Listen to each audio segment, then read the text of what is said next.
Assalamualaikum warahmatullahi wabarakatuh. Perkenalkan, nama saya Nurul Najwa dengan NIM 2406035 dengan dosen pengampu Bapak Dr. Alfon Satrianto SEME.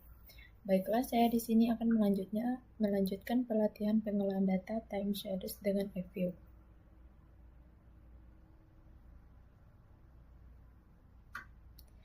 Data yang sebelumnya bersifat kayak gini. Saya akan melanjutkannya dengan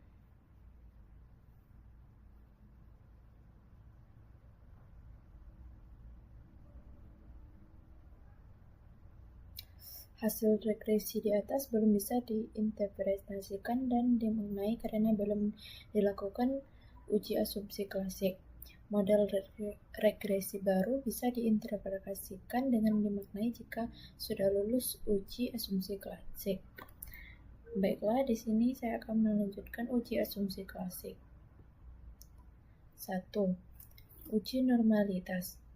Uji normalitas dimaksudkan untuk menguji apakah nilai residual yang telah distandarisasi pada model regresi berdistribusi normal atau tidak. Nilai residu dikatakan berdistribusi normal jika nilai residu terstandarisasi tersebut sebagai besar mendekati nilai rata-rata. Nilai terpenuhinya normalitas umumnya dikarenakan adanya nilai ekstrim pada data yang diambil. Baiklah, kita akan menggunakan metode Jano-Berry. Kita masuk ke review. Untuk menyimpannya kita klik press, kita klik name, kita bikin regresi sebelum asumsi klasik. Kita klik OK, kita klik silang. Baiklah, ini akan bertambah nilai ini. Kita klik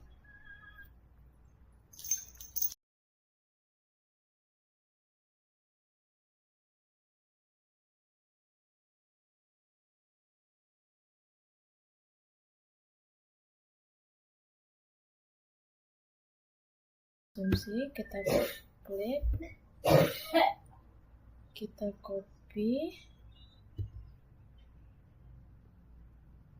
kita copy semua, kita klik OK, kita hilangkan. Sebelumnya kita kembali ke sini.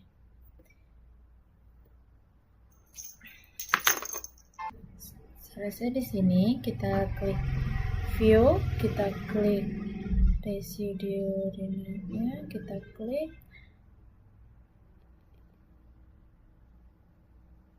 Instagram test keluar seperti ini. Selanjutnya kita kembali ke review, kita mendapat nilai seperti ini. Selanjutnya mengatasi pelanggaran normalitas. 1. Menambah jumlah data. 2. Melakukan transformasi data menjadi log. 3. Menghilangkan data ekstrem. 4. Melakukan alat analisis lain. 2. Multikolinearitas. Uji ini digunakan untuk melihat ada atau tidak hubungan korelitas antara sesama variabel bebas. 2. Jika terdapat hubungan antara sesama variabel bebas, maka koefisien regresi cenderung tidak signifikan walaupun R2-nya tinggi, bahkan tandanya pun mungkin salah. Uji ini hanya dilakukan jika variabel bebas dalam suatu penelitian lebih dari 1. Selanjutnya kita menggunakan metode view. Baiklah, kita lanjut masuk ke review. Baiklah, kalau kita sudah masuk sini, kita simpan, kita klik freeze, kita klik name, kita bikin uji normalitas.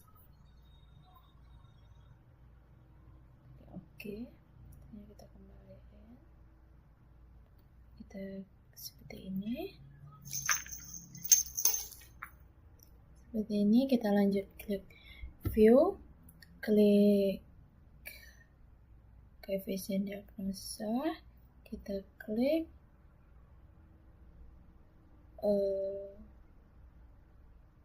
varian, keluar seperti gini. Selanjutnya kita klik freeze, kita klik name, kita bikin uji multi cost mayoritas.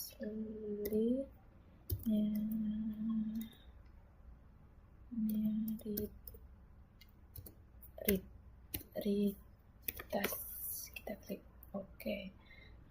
Kita klik hilangkan. Ini kita klik 7, hasilnya 2, seperti ini. Kita kembali ke sini, maka hasilnya seperti gini hasil ujian. Cara mengatasi masalah multikolinearitas: 1. Memperbesar ukuran sampel. 2. Menghilangkan salah satu atau lebih variabel bebas. 3. Menggabungkan data time series dengan cross series atau data panel. 4. Melakukan transformasi data.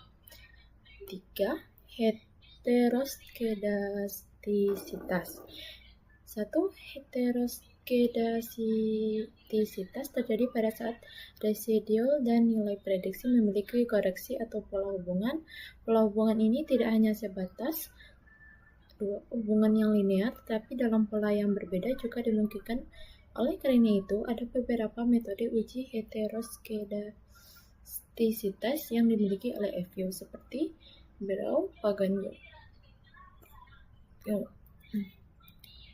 Baiklah, kita menggunakan metode Glaser. Kembali kita ke FU. Kita klik view, kita klik residual Indonesia, kita klik history, kita klik Glaser. Oke, keluar seperti gini. Seperti ini, kita kembali. Maka hasilnya adalah seperti ini. Keputusan terjadi atau tidaknya terus pada model regresi ini adalah dengan melihat 6 variabel. Mengatasi masalah heteroskedastisitas: 1. Melakukan transformasi model menjadi regresi logaritma atau logaritma natural. 2. Tambah data. 3. Menggabungkan data time series dengan cross-section. 4. Autokorelasi. Uji ini bertujuan untuk mengetahui ada atau tidak korelasi antara anggota serangkaian data observasi yang diuraikan menurut waktu atau time series. Jadi, uji ini hanya digunakan untuk data berbentuk time series. Baiklah, kita menggunakan metode Brose-Godfrey atau LM. Kita menggunakan Brose-Godfrey atau LM. Kita kembali ke view. Kita simpan dengan klik press. Kita klik name. Kita buat uji heteroskedastisitas. Kita klik oke. Keluar seperti gini ya. Yuk, kita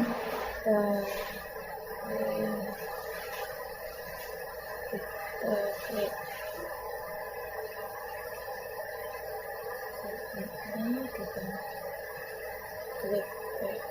kita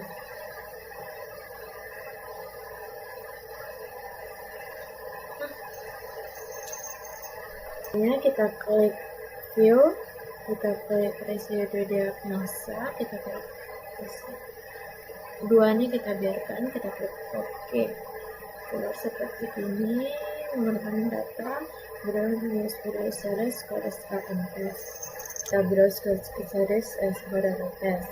Selanjutnya kita kembali ke B, maka hasilnya adalah 0,942,23.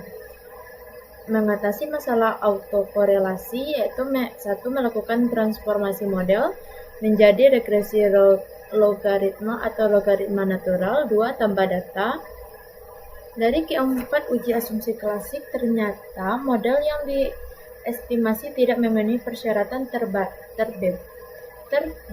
dari normalitas. Oleh karena itu, diperlukan penyembuhan terhadap model regresi linear yang akan digunakan. Guna memenuhi asumsi adanya normalitas, salah satu cara yang dapat digunakan adalah melakukan transformasi model dari model linear menjadi log linear. Lakukan penyembuhannya. Model regresi yang digunakan awal atau tanpa log di depan variabel biasa juga disebut dengan model linear, sedangkan persamaan di atas disebut dengan model linear. Karena model yang akan diestimasi berubah, maka kita mengulang langkah estimasi model regresi dan pengujian asumsi klasik. Cara mengestimasinya model secara umum sama dengan yang telah dijelaskan di atas. Maka hanya saja pada saat menulis persamaan di depan variabel yang akan, ln-nya dituliskan log dan diberikan tanda kurung pada variabelnya. Kembali ke view, kita klik view,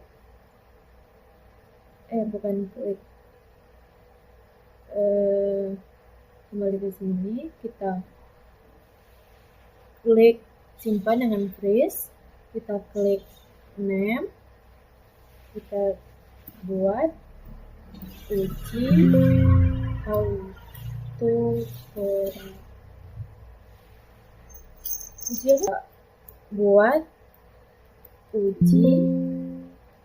autokorelasi.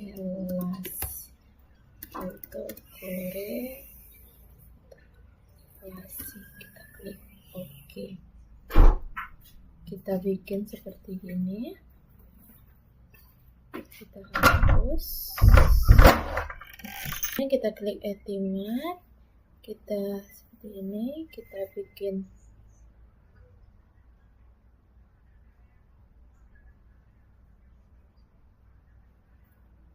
bikin log, buka kurung,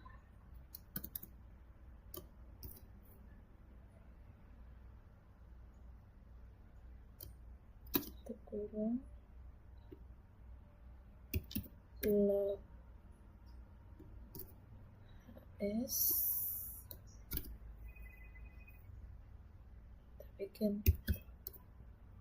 log n,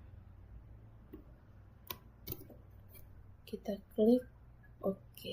Nah, maka keluar datanya seperti gini.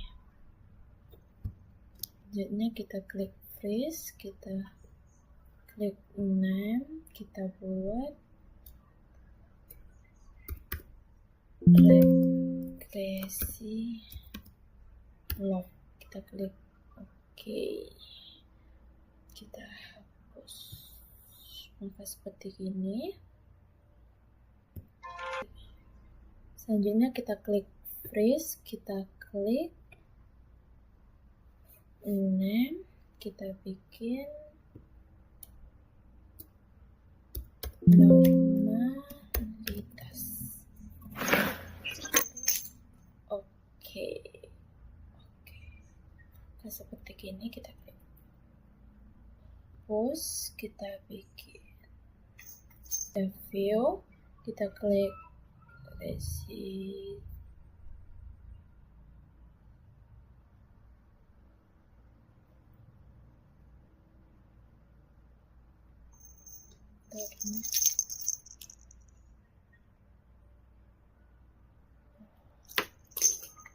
Selanjutnya kita klik view, kita klik coefficient Nah, maka nilainya seperti gini. Nilai log HS, nilai NAK 3,4. Kita lanjut, klik freeze, kita klik name, kita bikin multi-kualitas log, kita klik OK, kita hapus. Ya, kita lanjut.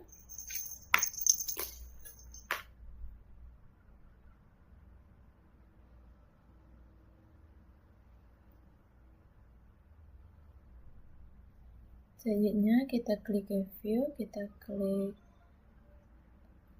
residu, kita bikin klik heterostesis, kita klik capture, kita klik OK. Oke, seperti gini nilai probabilitasnya 0,242. Baiknya lanjut, kita klik freeze, kita klik name, kita buat heteroskedasitas log, kita klik OK. Nah, kita klik freeze, kita klik name, kita buat autokorelasi log, kita klik OK. Kita hapus seperti ini. Selanjutnya kita tekan ini.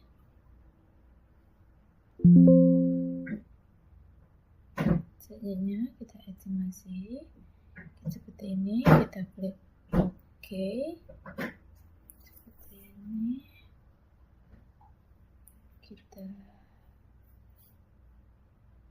kembali ke maka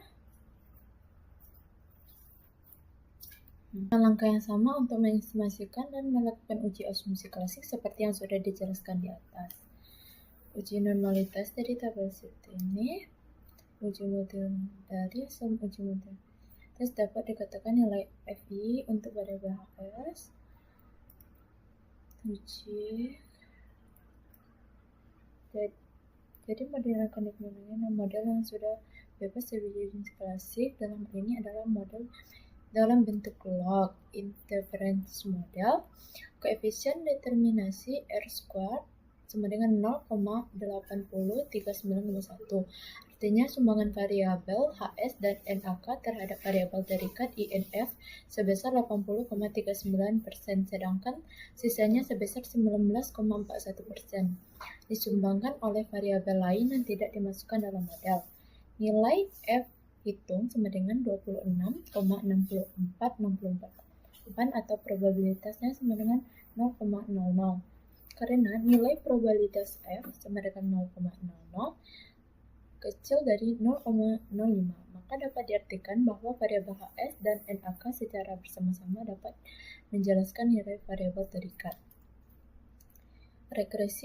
Persamaan regresi yang terbentuk log INF sama dengan min 3,385046 ditambah 0,690624 log HS kurang 0,073982 log NAK. Ini artinya apabila nilai HS dan NAK 0 atau tidak ada, maka nilai Y sebesar min 3,385046 satuan. Koefisien estimasi HS terhadap INF sebesar 0,690624. Artinya apabila nilai HS naik sebesar 1 satuan, maka nilai INF akan meningkat sebesar 0,690624 satu satuan. Variabel HS berpengaruh signifikan terhadap variabel INF. Hal ini terlihat dari nilai probabilitas 0,0008 kecil dari 0,05. koefisien estimasi NaK terhadap INF sebesar 0,073982. Artinya apabila nilai NaK naik sebesar 1 satuan, maka nilai INF akan turun sebesar 0,073982 satuan. Variabel NaK berpengaruh signifikan terhadap variabel INF. Hal ini terlihat dari nilai probabilitas 0,63,2 kecil dari 0,05. Baiklah, sampai di sini saya menjelaskan. Saya tutup dengan terima kasih. Saya tutup dengan Assalamualaikum warahmatullahi wabarakatuh.